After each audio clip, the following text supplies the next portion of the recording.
Fruit cake പാകം ചെയ്യുവാൻ ആവശ്യമായ സാധനങ്ങൾ ഗലാത്യർ 5:22-23 നിന്ന് 5 പഴങ്ങൾ. പിന്നെ നമുക്ക് വേണ്ടത് 1 പത്രോസ് 2:2 നിന്ന് പാൽ 1 കപ്പ്. സങ്കീർത്തനം 19:10 നിന്ന് തേൻ.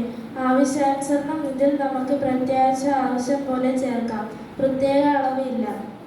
പ്രാർത്ഥന അളവ് കൂടുന്തോറും രുചിയേറും. വിശുദ്ധി കേടുകൂടാതിരിക്കുന്നത് കൊണ്ട് പാകത്തിന് മാത്രം ചേർക്കുക. വിശുദ്ധി അധികമായാൽ കുഴപ്പമാണ്.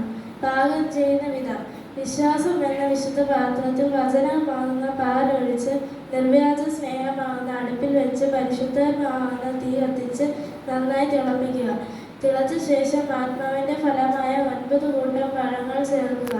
നീതി പ്രവൃത്തിയാകുന്ന തവി കൊണ്ട് നന്നായി ഇളക്കുക. ഒരു കാര്യം പ്രത്യേകം ശ്രദ്ധിക്കണം: പാപം അടുക്കി കട്ട പിടിച്ച് കേടാവാതെ സൂക്ഷിക്കണം. തേൻ ആവശ്യത്തിന് ചേർത്ത് ഇളക്കിക്കൊണ്ടിരിക്കണം. ഇളക്കിക്കൊണ്ടിരിക്കുമ്പോൾ തന്നെ പ്രാർത്ഥനയാകുന്ന ചേരുവ ഇടപെടാതെ ചേർത്തുകൊണ്ടിരിക്കുക. പഴങ്ങൾ പാകമായി വരുമ്പോൾ നന്നായി പ്രത്യാശ ചേർത്ത് അടുപ്പിൽ നിന്ന് വാങ്ങി വയ്ക്കുക. തണുത്ത ശേഷം നന്മയാകുന്ന അടപ്പപാത്രം കൊണ്ട് അടച്ച് ജീവിതമാകുന്ന ഫ്രീസറിൽ വയ്ക്കുക. ഇതാ ഫ്രൂട്ട് കേക്ക് റെഡിയായി. തണുത്ത ശേഷം വചനമാകുന്ന കത്തി കൊണ്ട് ഭംഗിയായി മുറിച്ചെടുക്കുക. ഇത് ജീവന്റെ അപ്പത്തോടൊപ്പം കുടുംബസമേതം ദിനംതോറും ഭക്ഷിക്കുക.